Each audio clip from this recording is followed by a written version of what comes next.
Chapter 6, Joey Becomes a Man. Nothing much changed during the next couple days. First graders called fourth graders rats. Fourth graders bared their front teeth and snarled. First graders ran away squealing. I kept opening doors for Judy Billings. Judy Billings kept ignoring me. By the second week of school, the first graders were tired of the game, and without the first graders calling them rats, the fourth graders pretty much forgot that that's what they were. Except for Joey Peterson. Joey was doing just what he'd said, taking care of number one. I don't mean he went around kicking people in the kneecaps. I mean he did things pretty much his own way. He didn't care what anyone else thought. One day in class, we had pretend elections to learn how the government works. Joey nominated himself for President of the United States. Then he voted for himself. He even looked different. He got his hair cut practically down to the nubs, like Marine boot camp, he said. And he started wearing one of his father's old sweatbands around his head. He got a black marker and wrote "Number 1" on it. Joey was on his way to becoming a man. In fact, I think I saw him become a man before my very eyes. On a Thursday at the schoolyard. It was after lunch. We were just cruising around when a bee started flying near us. I hate bees as much as I hate spiders, so I took off, flapping my hands. I heard Joey call, "Suds, look!" I turned. What? Look! He was holding out his arm. I couldn't see anything. Look at what? He was keeping very still, staring at his arm. Come closer. I came closer and I saw. The bee was on his arm, crawling up and down. It gave me the shakes just to watch it. Swat him, I whispered. He just kept staring at the bee. By now, other kids were coming over, gawking. One of them was Gerald Willis, the school thug. When Willis saw what was happening, he snuck up behind Joey and knocked Joey's arm from underneath. Joey's arm jerked up and the bee took off. But not for long.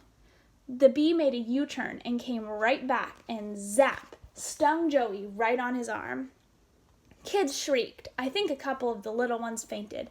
Everybody rushed forward. A bee sting! Next to a car door slamming on your hand, probably the most painful thing in the world. Major agony. I tunneled through the mob. Would Joey be in convulsions? Concussion? Alive? He was grinning. He was staring at the little white bee sting bump on his arm, and he was grinning. He was a rat. He was a man. Girls swarmed over him. Ow, Joey, it must hurt so bad. How can you stand it? Ow, Joey, don't you want to cry? Oh, Joey, you're so brave. Oh, Joey. One of the girls was Judy Billings. Judy Billings followed Joey around the rest of the day like a puppy dog. I walked home with him, but so did she, and it was like I wasn't even there. Joey, can I see it? For the millionth time. Ow, it gives me the shivers. It's not even visible. Weren't you scared? I heard people can die from bee stings. Hey, look at me. I'm the one dying around here. You think we ought to go to the emergency ward? Ugh. Can I see it just one more time? Scream. Of course, she couldn't just look at it with her eyes. She had to look at it with her hands, too. I guess she had little eyeballs in her fingertips. First, she would touch the invisible sting spot and say, "Does that hurt?" And Joey would say, "No." Then she would press it and go, "Does that hurt?" And Joey would look all cool and say, "Nah." Of course, that wasn't enough for her. She had to start feeling around the rest of his arm to see if it was swelling up. She said it was. He said it wasn't. So of course she had to switch over to his other arm and go feeling around that one to see how it compared. And all of a sudden it wasn't about a bee sting anymore. Wow, your muscles are so hard. She didn't even see him clenching his arm. Girls are so weird about that. Do you lift weights? She cooed. I lift my father's barbells, I said, crossing my fingers.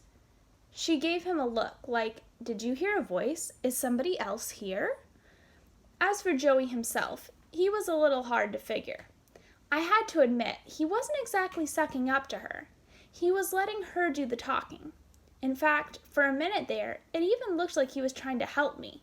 He gave me a little jab and said to her, "Hey, I happen to know another guy that has pretty good muscles too." "Not as good as yours," she cooed. "Oh yeah," he said, "even better than mine. And you know what? I think he likes you." Her eyes widened. "Really?" "Yeah, really. And I bet you like him too." "Maybe I would." She was blushing. I was blushing. Things were looking up. I was feeling good. Joey shot me a wicked grin. "Want me to tell you who it is?" My face was burning. "Tell her, don't tell her. Tell her, don't tell her." She gave him a shy smile. "You don't have to." "I don't?" he said. "No." "How's that?" "Because I already know who it is." I was ready to faint. I wanted to crawl under the nearest car. Joey poked me again. "Yeah? Who do you think it is?" She giggled. She blushed even redder. She looked up and down the street. She cupped her hands and whispered into his ear. When she pulled away, she giggled again. He just gawked at her. She whispered some more in his ear. Then she ran off, giggling, down the street. We walked. Joey didn't say anything, so I did. "Well?" "Well, what?" "Well, who did she say?" He shrugged. Nothing." I grabbed his shirt and jerked him to a stop. "Peterson, who did she say?" He sniffed. He shrugged. He looked away. "Me." "You?" "Yeah, she thought I was making it up about somebody else liking her, 'cause I was afraid to say it was me." I let his shirt go. "Oh, great. Good friend you are." He screeched. "What could I do? I was trying to help you." "Yeah, big help. I didn't hear you telling her she was wrong. I didn't hear you saying you don't like her." "I don't. You know it. You can have her all you want." "Traitor," I said. "Suds." "Traitor." I went to the other side of the street. After a while he called, "Suds, it's Friday. Stay over at my house tonight." "Never," I said.